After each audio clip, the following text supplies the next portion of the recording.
तो आपको रूल्स दिमाग में एकदम सेट कर लेना है। आपको घात के नियम बिल्कुल क्लियर पता होने चाहिए और ये मत सोचिएगा कि ये इस पार्ट में ही समझना है खाली।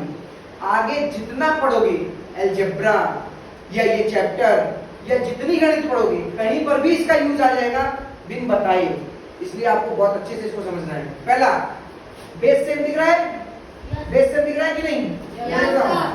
बेस सेम है इन दोनों का और गुणा है, तो याद रखना पावर हमेशा क्या होगी? जुड़ेगी। याद कर लो, बेस सेम है और भाग है ना?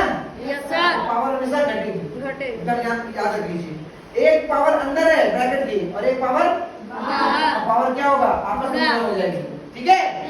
चौथा, अगर एक दो नंबरों का गुणा हुआ है और एक पावर ब्रैकेट के बाहर लगी है तो वो पहले के पास भी जाएगी और दूसरे के पास। एकदम भूलना नहीं है इसको।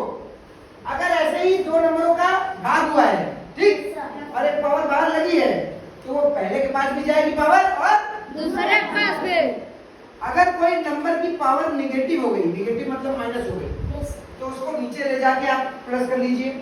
और अगर किसी की निगेटिव नीचे ही है पहले से तो ऊपर ले आकर प्लस कर लीजिए। एक बहुत प्यारा सा नियम है, किसी नंबर की पावर जीरो क्या होगी? 1। जब आप थोड़ा सा और पढ़ लेंगे तो मैं आपको बताऊंगा कैसे आया ये, ठीक है ना? Yes sir. अगर बेस सेम है और बराबर लगा है और पावर आपको भले इक्वल नहीं लग रही है तो मान के चलिएगा इक्वल लगे चाहे लगे उसको इक्वल होना पड़ेगा। अगर बेस अलग अलग है लेकिन पावर इक्वल लगी है और बराबर लगा है तो चाहे आपका मन कहे चाहे न करे बेस को भी सेम होना पड़ेगा।